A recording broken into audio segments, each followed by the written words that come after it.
All right. Understood. Iain McPherson, please give it away for Iain at 3, 2, 1, Mom! That's not my slide.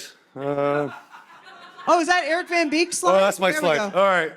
Lucid dreaming. So, you know when you wake up in the middle of the night, you have a very clear idea of your dream. Then when you wake up, you can't quite remember it. So one of my friends taught me you can kind of remind yourself to leave a voice note or something so you can remember this dream, have a memory trigger. It's a fun experiment. Sometimes you write in a language that doesn't exist. Sometimes you can come up with cool ideas. So I was stuck on our second bar's USP, Hoot the Redeemer, and I had the dream Big with Tom Hanks, one of the few 80s films that's aged well. But yeah, so the whole thing was like, childhood memories turned into adult form. So like, ice creams were cocktail ice creams. Games were playing for cocktails. So I really designed this, but the cocktail ice cream part I really wanted to focus on. So I studied at the University of Reading, studied the science of ice cream. But then anyone Italian here? Any Italians? They tell you about gelato being superior. So I was like, okay, I'll check it out. So I went to Bologna and I went to the Gelato University to study there. But there, like in both these classes, I was learning about, freezing's not just for freezing. Freezing's for flavor, altering flavor, creating flavor. So this was back in 2014 when I really started to think about freezing, started obsessing about freezing, and that's all I really thought about. I'd be talking to Dan, not listening to him, thinking about ice cream, for example. But, 2014 to 2018, doesn't look like we did anything. But actually, all we were doing is doing R&D, learning about stuff, using our brains to really learn about things. Doing my sleep, what can I do with freezing? And by 2018 was this exponential curve up to, switching was the catalyst that Dan loves. And then we kept up. But Charlie Morley, guys, so I'm not an expert on lucid dreams or stuff, even though I love it. He's someone you should check out, Charlie Morley. But he says 1 minute of meditation is better than a 30-day retreat. That's a bit over-exaggerated, but what he's really telling us is how important it is to utilize lucid dreams to our advantage. This is something I really believe in as well. They always say your lucid dreams is your alternative reality, that you can kind of look into the future and see the different pathways your life is going to go into. So it kind of helps you in your lucid dreams to really kind of help dictate which way you want your life to go or what you want to prevent your life to go into.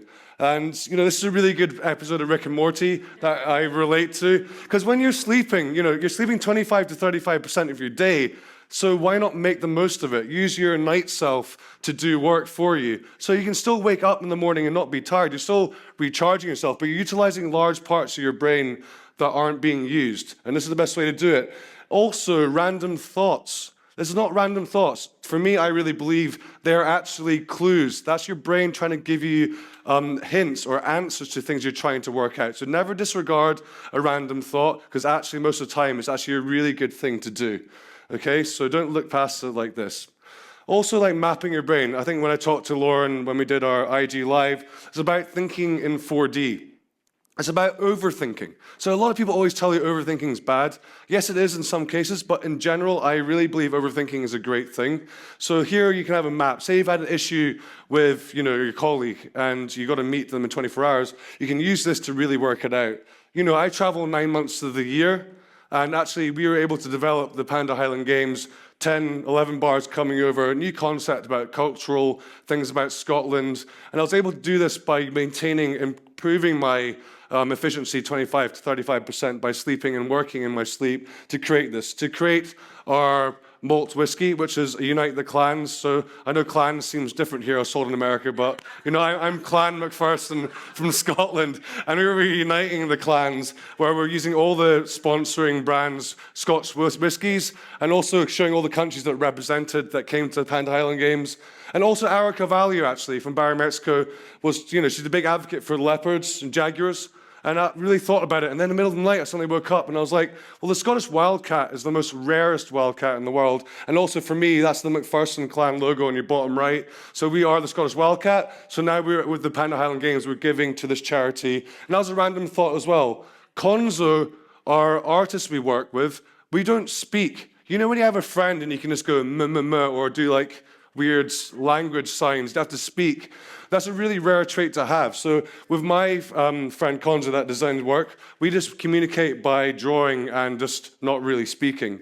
And this is another random thought. Again, a clue to try and work out something was, metal seems very strong, water seems very weak. But when water freezes, it can break metal. And I was like, what?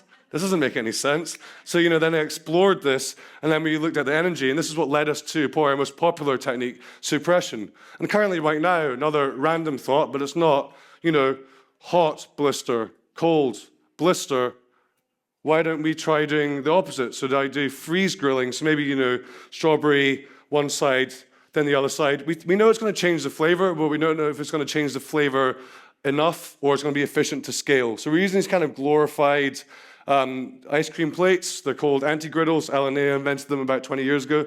A big financial disaster, but we finally got a couple of them. They're really cool pieces of kit. So we're trying this right now, and this is something we're really thinking about at the moment. But one thing you need to remember as well is exercise. Anna Sebastian was talking about this, keeping healthy. But for me as well, is the more you think, the more you overthink, it's good exercise for your brain. It's keeping it active, which I find really important. So it's about that. Eating healthy as well is very important. Not only utilizing lucid dreams or thoughts, but also we use a lot of legal mushrooms that I can talk about on stage, like reishi, cordyceps, lion's mane I use a lot. Helps a lot of cognitive function, brain fog, repairing your brain. I use other things like creatine, so I'm also finding things that really boost my brain to its optimal, to really utilize how I can visualize myself in my lucid dreams. Because in your lucid dreams, you're conscious, so you have to train yourself to do this. I'll just finish with a quote. I think that's my last thing. Kobe Bryant. So he says, every puzzle is constructed differently. You just need to figure out your own puzzle. Love the daily grind of it and putting the puzzle together. Thank you. Give it up for Iain McPherson! Thank you. Nailed it. Nailed it!